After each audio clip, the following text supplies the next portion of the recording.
Tu ne peux pas comprendre le rapport colonial et post-colonial si tu ne t'intéresses pas aussi au rapport, pour faire simple, du sexe. Il y a beaucoup d'hommes, par exemple, qui aussi peuvent être avec des femmes, coucher avec des femmes blanches, parce que c'est la revanche de l'esclavage, par exemple. Même dans les clips de rap, si tu regardes bien, les vidéo girls ne sont jamais des filles noires à la peau foncée. Ce sont souvent des métisses et des filles à la peau très claire. Ce qui m'interpellait, c'est qu'on réduisait systématiquement, en tout cas d'un point de vue médiatique, les relations amoureuses dans les quartiers à ces histoires sordides. Et en fait, les relations amoureuses n'étaient envisagées que sous l'angle du fait divers et en relatant des histoires de viol, de tournantes, etc. Le gay noir, même s'il est gay, justement, il est vu comme un noir. Les groupes les moins demandés sur les sites de rencontres, ce sont les femmes noires et les hommes asiatiques.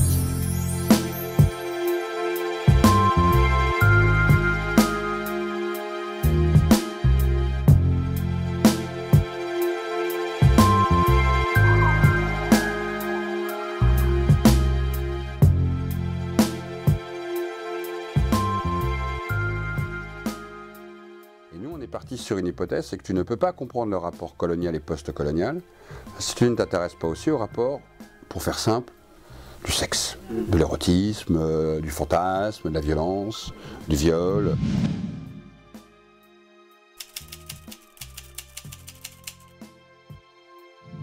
Dans le discours colonial, c'est-à-dire que la construction d'un corps, mais aussi sexué, c'est-à-dire à quoi sert le corps de l'autre. Il y a pratiquement tout le temps un discours sur le sexe, sur l'utilité sexuelle.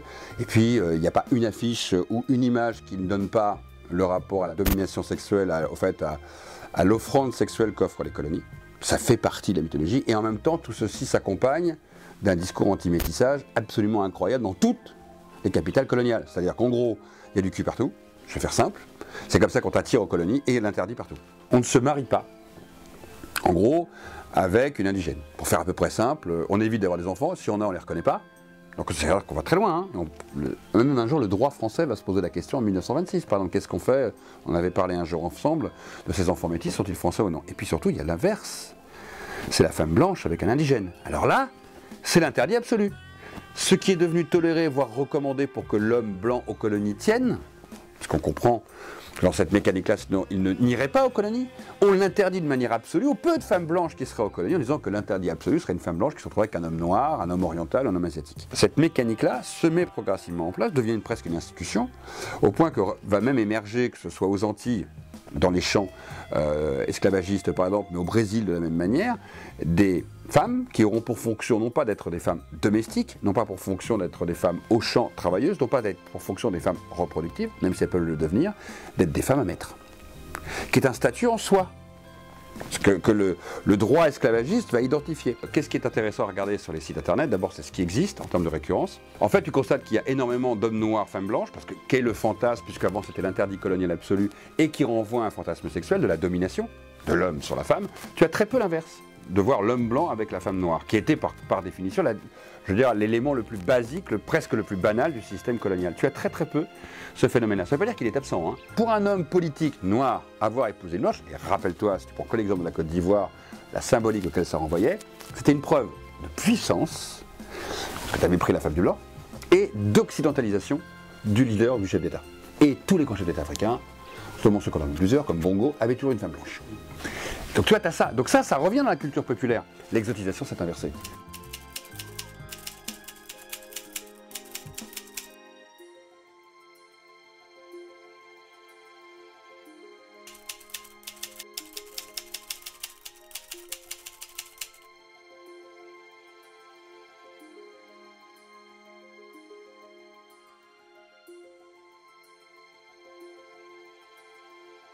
Même dans les clips de rap, si tu regardes bien, toutes les vidéo girls ne sont jamais des filles noires à la peau foncée. Ce sont souvent des métisses et des filles à la peau très claire.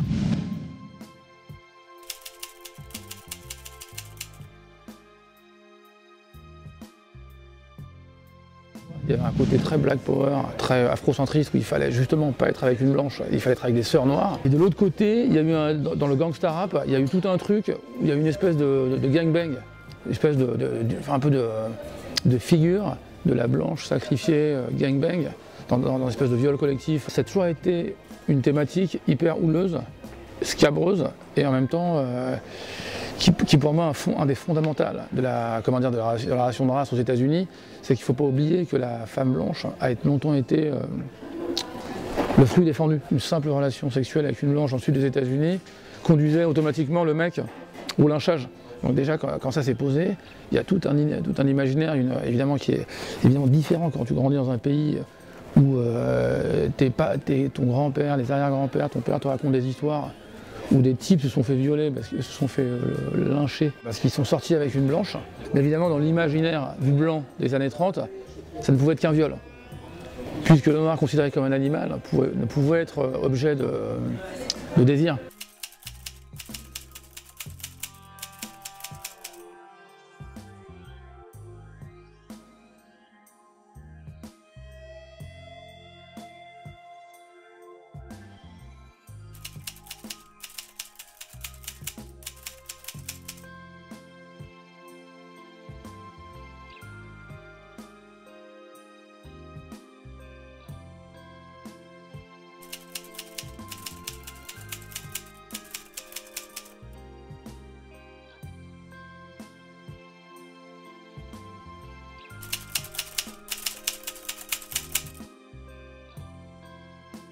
Les relations amoureuses n'étaient envisagées que sous l'angle du fait divers et en relatant des histoires de viols, de tournantes, etc. Et ça contribuait finalement à aggraver, entre guillemets, le stéréotype de l'homme arabe et noir comme un être violent, sauvage.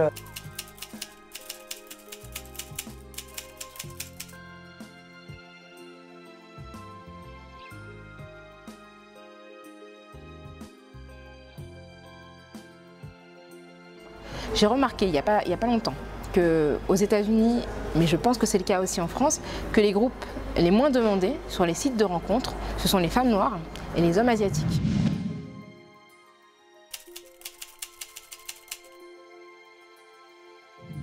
J'ai l'impression qu'il s'agisse des hommes blancs, des hommes noirs, des hommes non noirs, les femmes noires sont de toutes les façons moins demandées et que les hommes asiatiques souffrent de tout le préjugé en fait, selon lequel l'homme asiatique ne serait pas sexué ni sexy. Le sentiment que j'ai, c'est que la sexualité des femmes noires fait peur, c'est-à-dire qu'il y a l'idée qu'il faut forcément assurer en fait, pour satisfaire une femme noire.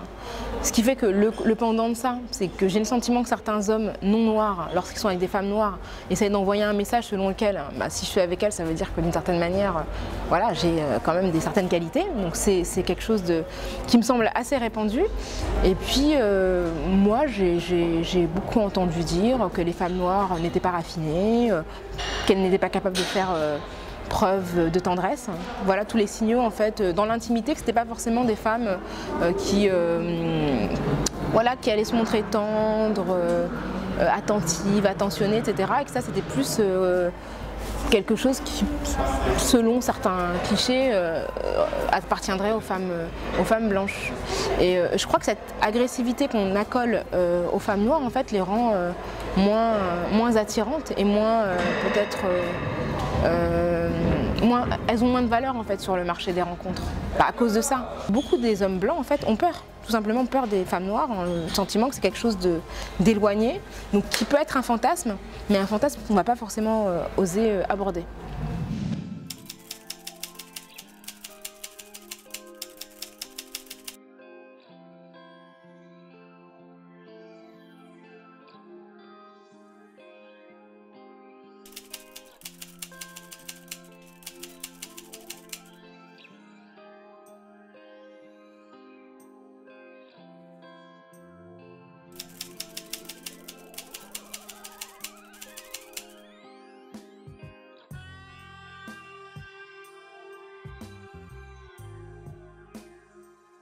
Mais il y a beaucoup d'hommes, par exemple, qui aussi peuvent être avec des femmes, coucher avec des femmes blanches, pas forcément, encore une fois, c'est pas matrimonial, coucher avec des femmes blanches parce que c'est la revanche de l'esclavage, par exemple.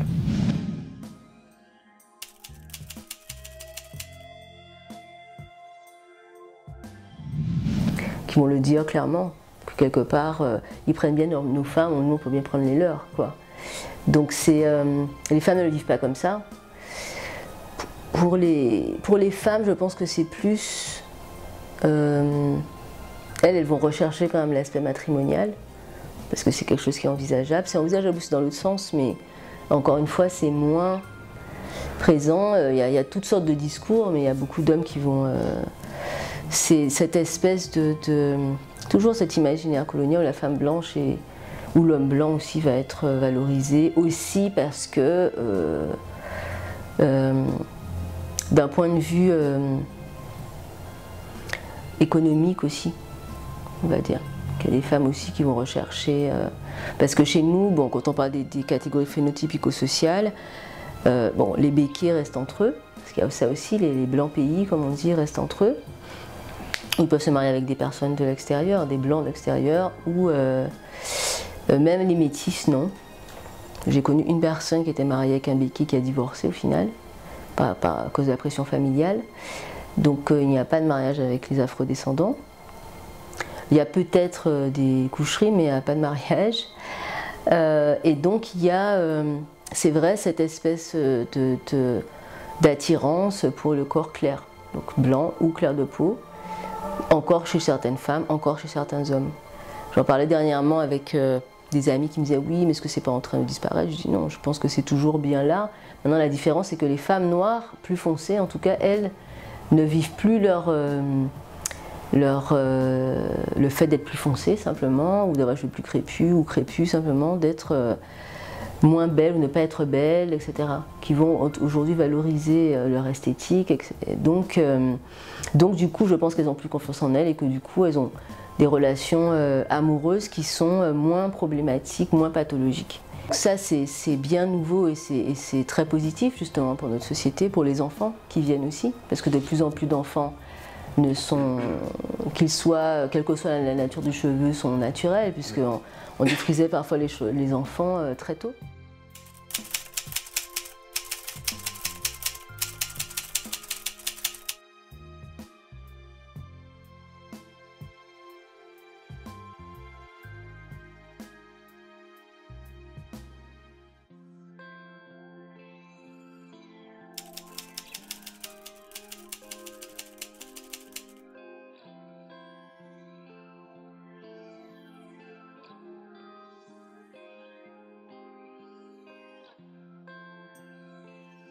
Le noir est vu comme noir. Qu'il soit gay, qu'il soit hétéro, qu'il soit dans le milieu gay, il est vu comme noir.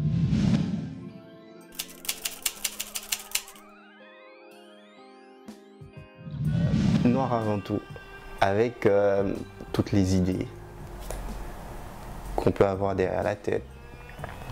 On se méfie de lui. On va le voir comme une personne qui